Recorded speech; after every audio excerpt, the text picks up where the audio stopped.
우리 한 절씩 교독하시고 마지막 절은 함께 읽도록 하겠습니다. 제가 먼저 읽겠습니다. 그때 가이사 아우구스토가 영을 내려 천하로 다 호적하라 하였으니 점한 것이라.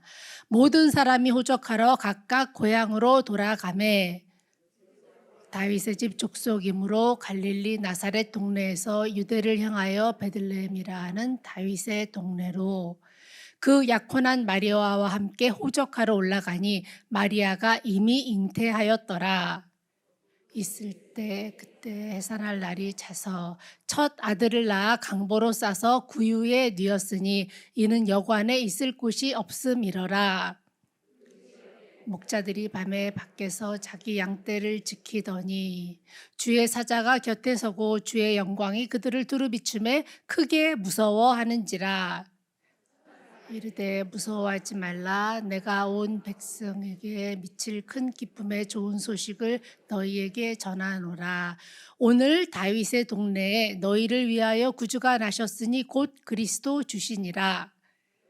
가서 강보에 쌓여 구유에 뉘어 있는 아기를 보리니 이것이 너희에게 표적이니라 하더니 호련히 수많은 천군이 그 천사들과 함께 하나님을 찬송하여 이르되, 함께 읽겠습니다. 지극히 높은 곳에서는 하나님께 영광이요 땅에서는 하나님이 기뻐하신 사람들 중에 평화로다 하니라.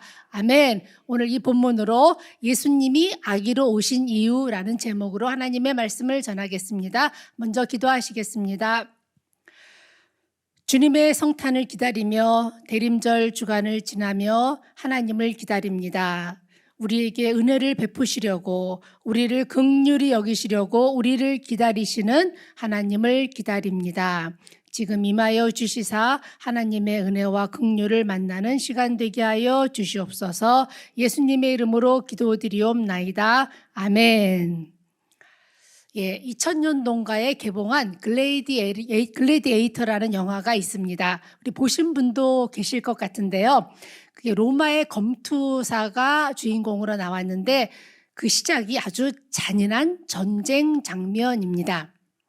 저는 그 장면을 보면서 계속 의아해했어요. 시작하자마자. 왜냐하면 그 영화의 배경이 되는 시대가 로마 역사상 가장 했다는 오현제, 즉 5명의 현명한 황제 중 하나인 마르쿠스 아우렐리우스가 통치하던 시대였기 때문입니다.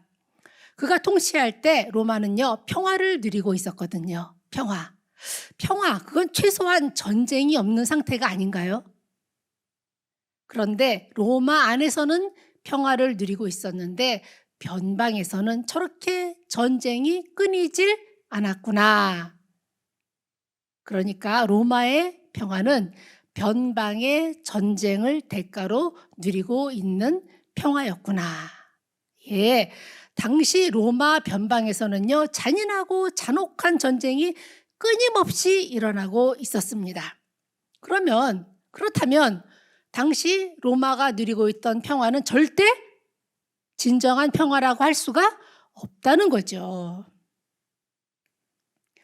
전쟁을 연구한 학자들에 의하면요, 주전 3000년부터 주후 2000년까지 5000년 동안에 92%의 기간이 전쟁 중이었고 평화의 기간은 단 8% 뿐이었다고 합니다. 지구촌 곳곳에서 1년에 평균 12번의 전쟁이 계속되었고 전투가 없었던 때는 단지 한 달 정도에 불과하다고 합니다. 이런 사실들은요, 인간의 역사는 바로 전쟁의 역사다. 인간의 역사는 투쟁과 미움의 역사다. 그런 사실을 우리에게 가르쳐주고 있습니다. 전쟁을 시작할 때요, 통치자들은 늘 평화를 이야기합니다. 그러나 내면을 들여다보면 거기에는 늘 미움과 탐욕과 지배욕이 있음을 볼 수가 있습니다. 그리고 이런 모습은요 2000년 전 예수님이 오실 때도 마찬가지였습니다. 오늘 누가복음에 의하면 예수님은요 아구스토가 로마의 황제였을 때 오셨다고 말씀하고 있습니다. 우리 1절 보도록 하겠습니다. 1절 시작. 그때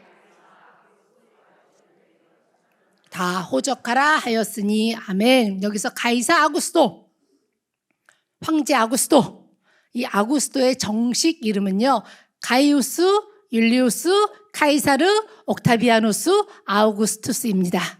길기도 합니다. 이 사람은요 그 유명한 줄리어스 시저라고 많이 들어보셨죠? 그 사람의 조카의 아들이었습니다. 그런데 후에 시저의 양자가 되었고 시저가 암살되자 후계자로 지명되었습니다. 저는 이 아구스토가 시저의 양자가 되었다, 시저가 아구스토를 양자로 삼았다, 유언장을 딱 펴보니까 그런 거예요. 이 사람이 양자로 삼았다. 그때 양자는요 완전 아들이며 완전 후계자입니다. 성도 물려주고 모든 재산과 명예와 권력과 지위를 다 물려줘요. 근데 시저가 이 아구스토를 양자로 삼았다? 아, 시저가 역시 사람 보는 눈이 있었구나. 사람 보는 눈 없이 어찌 당대 최고의 군인이자 정치가로서 어떻게 세계 역사를 뒤흔들 수 있는 사람이 될 수 있었겠습니까? 시저에게는 정식 아들이 없었어요. 정식으로는 딸 하나 있었어요. 딸 하나. 그래서 이 아구스토를 양자로 삼았는데 그때 아구스토의 나이가 19살, 20살도 안 됐어요. 게다가 그는 귀족도 아니고 평민이었습니다. 그런데 그는 시저가 암살당하자, 그러니까 20살도 안 됐는데 그 노회한 로마의 정치인들과 군인들과의 권력 투쟁에서 차례차례 승리하고 제거하고 결국 로마의 절대 권력자가 되었고 후에 로마의 초대 황제가 됩니다. 이 사람이 오늘 누가복음 2장 1절에 나오는 가이사 아구스토예요. 엄청난 사람이죠. 그리고 그는 그 유명한 클레오파트라와의 전쟁에서 승리하면서 이집트까지 로마의 지배하에 두었습니다.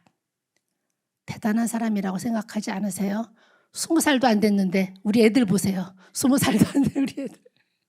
네, 그래서 이런 말이 있습니다. 시저는 아우구스투스, 즉 성경이 아구스토죠. 이 아구스토에게 벽돌의 나라를 물려줬는데 아구스토는 대리석의 나라로 만들었다. 예, 세상적으로 볼 때, 그리고 로마의 입장에서 볼 때 그는 위대한 황제였습니다. 성경에 딱 한 번 나오죠. 근데 그죠? 네, 위대한 황제였어요. 내란을 종식시켰고 혼란과 폭동을 그치게 했고 그리고 질서를 확립했고 예술과 상업을 발전시켰고 법이 구체적으로 질서 안에 구현되게 했어요. 로마는 법의 나라인데 이 사람이 그 법을 구체적으로 질서 안에 그렇게 구현하게 한 왕입니다. 이 아구스투스를 통해서 로마에 새로운 질서가 들어왔는데 역사는 그걸 팍스 로마나라고 합니다. 많이 들어보셨죠? 팍스 로마나, 팍스라는 말이 평화라는 뜻입니다. 팍스 로마나를 팍스 아우구스타라고도 합니다. 로마의 평화는 아우구스투스의 평화, 아우구스투스가 이룩한 평화라는 뜻입니다. 근데 이 아우구스투스가 자신을 신으로 섬기게 했고 그리고 자신에게 예배드리게 했어요. 그걸 황제 숭배라고 합니다. 그리고 이 팍스 로마나, 즉 로마의 평화를 자세히 들여다보면은요, 이 평화는요 오직 한 사람만의 평화였습니다.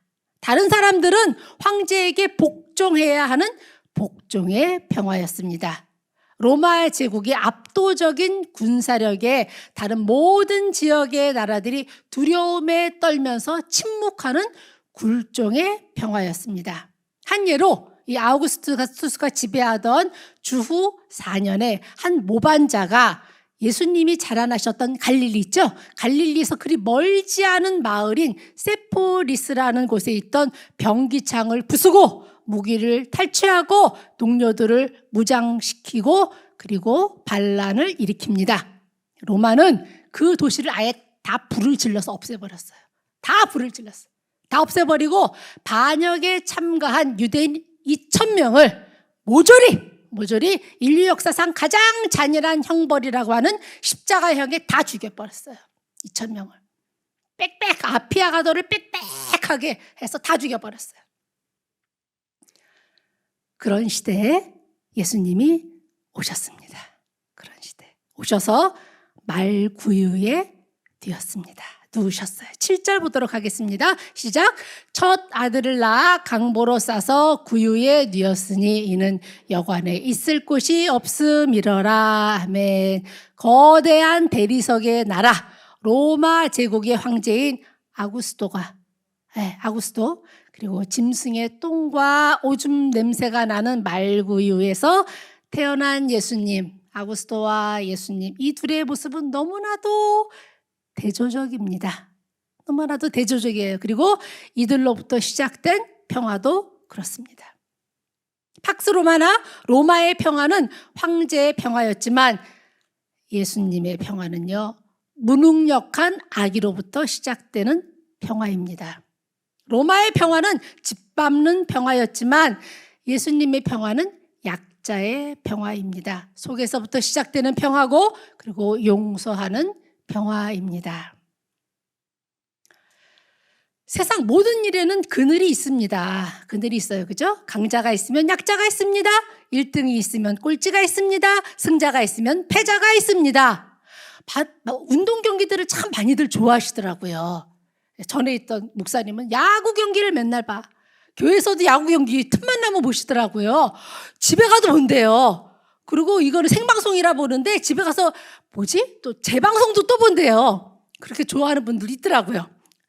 운동 경기 그런데 저는 별로 안 좋아해. 운동 경기 싫어. 승리하는 팀이 있으면 눈물을 머금고 경기장을 떠나는 팀이 반드시 있더라고요. 한 골을 넣어서 기뻐하는 사람이 있는가 하면 골을 허용해서 가슴 치는 골키퍼가 있더라고요. 반드시 있더라고요. 승자와 패자가 갈라질 때까지 경기는 멈추질 않습니다. 경기뿐인가요? 세상 모든 일이 그렇습니다. 모든 일이 그래요. 그런데 오늘 누가복음은 놀라운 말씀을 합니다. 예수님의 탄생은 온 세상에 미칠 기쁨의 소식이다. 우리 8절에서 11절 함께 보도록 하겠습니다. 시작.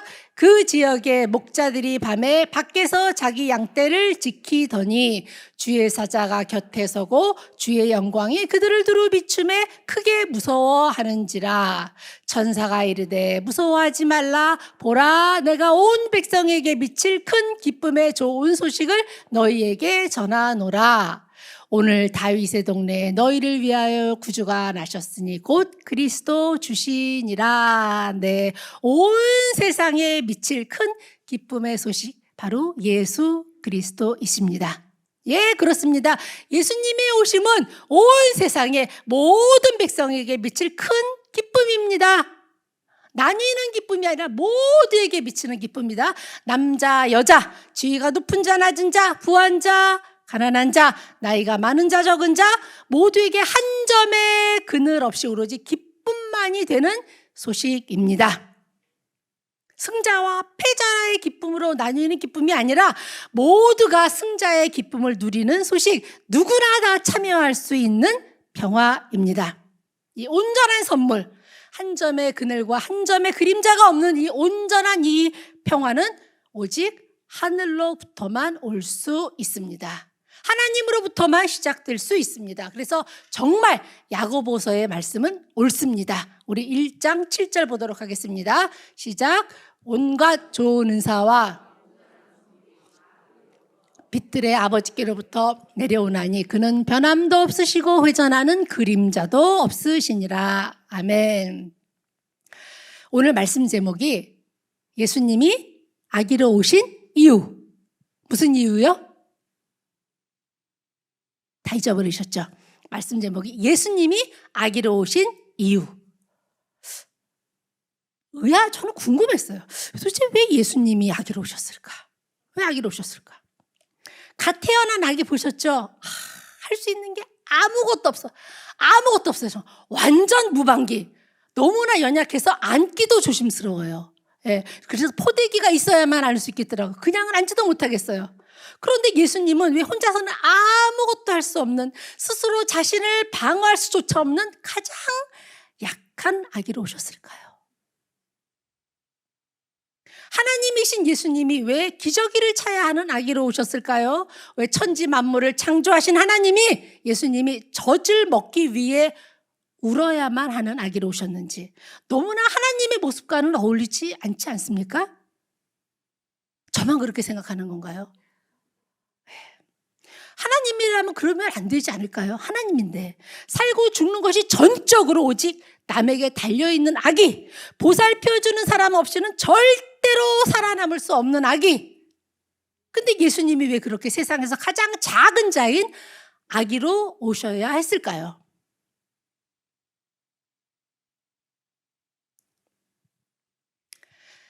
세상은요, 강한 거, 커다란 거, 위험 있는 거, 거기에 그걸 가치 있게 여깁니다. 하지만 성경은요, 작은 걸 강조합니다. 하나님은 작은 걸 소중하게 여기십니다. 생각나십니까? 지극히 작은 것에 충성한 자가 큰 것에도 충성한다. 기억하시죠? 과부의 엽전 두 푼, 아무것도 아닌 가장 작은 것. 그러나 그걸 통해서 한 여인의 주님을 향한 거룩한 헌신과 열정을 확인하셨던 주님을 기억합니다. 이름 모를 사람에게 건네준 냉수 한 그릇의 친절, 한 모금의 냉수를 건네준 작은 친절. 사막에서는요, 냉수 한 모금이 사람을 살려요. 그러나 그 작은 친절이 하나님의 심판대 앞에서 얼마나 크고 중요한 심판의 요소가 될 것인가를 성경은 가르치고 있습니다. 내가 진실로 너희에게 이르노니 그 사람이 결단코, 소자에게 냉수 한 그릇 준 사람 결단코 상을 잃지 아니하리라. 마태복음 10장 42절의 말씀입니다. 예수님이 태어난 베들레헴도요, 유대의 모든 고을 가운데서도 아주 작은 마을이었어요. 지금은 관광객 때문에 많이 커졌지만 본래 그 마을은 아주 작은, 그리고 사람들의 관심을 전혀 끌지 못했던 마을이었습니다. 그런데 미가 선지자는 이렇게 말씀합니다. 미가서 5장 2절입니다. 시작. 베들레헴 에브라다야, 너는 유다 족속 중에 작을지라도 이스라엘을 다스릴 자가 내게로 나올 것이라. 아멘. 하나님은요, 작은 것에서부터 일을 시작하십니다. 영국의 어떤 교회에서 이게 5살 난 어린아이가 그 1페니를 헌금했대요. 1페니. 얼마나 작은지, 그거 하여간 엄청 작은데, 그러면서 말하기를 이걸로 꼭 신약 성경을 사서 인도에 보내주세요. 그랬다는 거예요. 애가 한 말이라고 그냥 지나칠 수 있었지만, 목사님은 이 아이의 뜻을 소중하게 여겨서 그 헌금에 조금 더 돈을 보태서 아주 작은 신약 성경 한 권을 샀고, 그리고 이 아이에게 뒤에 사인을 하게 해서 그걸 인도로 보냈습니다. 그리고 그 일을 아이도 잊어버렸고 목사님도 잊어버렸어요. 그런데 그로부터 20년 후에 이 목사님이 인도의 어느 마을을 방문하게 됐는데, 마을에 많은 사람들이 예수님을 믿고 참 진지하게 신앙생활을 하고 있더래요. 그걸 보고 물었대요. 이 마을에 어떻게, 이 마을에 어떻게 복음이 전파되기 시작했습니까? 그리고 뜻밖에도 한 선교사가 마을에 와서 작은 신약 성경 한 권을 건넨 것이 그 마을의 복음화의 기초가 되었다는 놀라운 소식을 듣고 그 신약 성경을 봅니다. 그리고 다 떨어지고 낡고 작은 신약 성경의 마지막 표지에 바로 20년 전 자기 교회에 5살 된 아이의 사인이 있는 걸 봅니다. 하나님의 위대한 역사는 번쩍번쩍 그렇게 시작되지 않습니다. 하나님의 위대한 역사는 트럼펫을 울리는 거창하고 거대한 선전으로 시작하지 않습니다. 가장 작은 어떤 사람에게서, 가장 작은 어떤 일을 통해서 하나님의 역사가 시작이 됩니다. 그리고 그건 바로 저와 여러분의 이야기이기도 합니다. 내가 뭘 얼마나 대단한 일을 하겠어? 그런 생각 갖고 있지 않으세요? 뭘 하겠어? 너무 연약하고 보잘것없어. 그러나 하나님은요, 나같이 보잘것없고 연약하고 미약하고 가장 작은 것 하나, 이 하나를 기대하는 눈동자로 바라보고 계십니다. 그래서 저는요, 하나님이 너무 좋아요. 저는 하나님이 너무 좋아요. 하나님께 꼭 붙어 있어야 돼요. 네. 예수님이 아기로 오신 이유 첫 번째, 세상은 커다란 거에 집중하지만 하나님은 작은 걸 소중하게 여기십니다. 그래서 예수님은요, 가장 작은 아기로 오셔야 했어요. 예수님이 아기로 오신 이유 두 번째, 예수님은요, 아기의 모습으로, 아기로 아기로 오실 수밖에 없어요. 아기로 오실 수밖에 없어요. 만일 예수님이 아기가 아닌 로마의 황제 자리에서 천하를 호령하는 왕으로 오셨다면요, 그 예수님은 하나님의 아들이 될 수도 없고 되어서도 안 됩니다. 되어서도 안 돼요. 왜냐하면 그 예수님은 사랑의 예수님이 아니기 때문에 그렇습니다. 그런 예수님은 사랑의 예수님이 아니에요. 왜냐하면요, 사랑하면요 약해지거든요. 사랑하면 약해져요. 왜냐하면 사랑과 힘은 반비례하기 때문에 그렇습니다.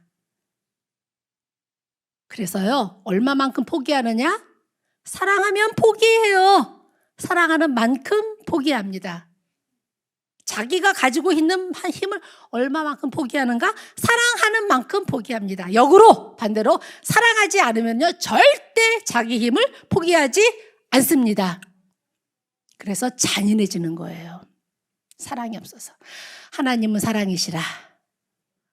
예수님은 사랑 그 자체이시기 때문에 인간을 사랑하시되 끝까지 사랑하시기 때문에, 죽기까지 사랑하시기 때문에 인간을 향해서 자신이 가진 모든 힘을 다 포기하셨어요. 포기하실 수밖에 없습니다. 그래서 가장 힘없는, 가장 무능한 아기로 오실 수밖에 없는 거예요. 그리고 가장 무능한 모습으로 십자가에서 죽으실 수밖에 없었던 겁니다. 로마 황제는요, 절대 자기 힘을 포기하지 않습니다. 포기하지 못합니다. 포기할 수 없습니다. 그래서 예수님은 로마의 황제로 오실 수가 없었던 거예요. 전능하신 하나님은요, 그리고 우리를 사랑하시는 그 사랑 때문에 그 힘을 다 포기하셨습니다.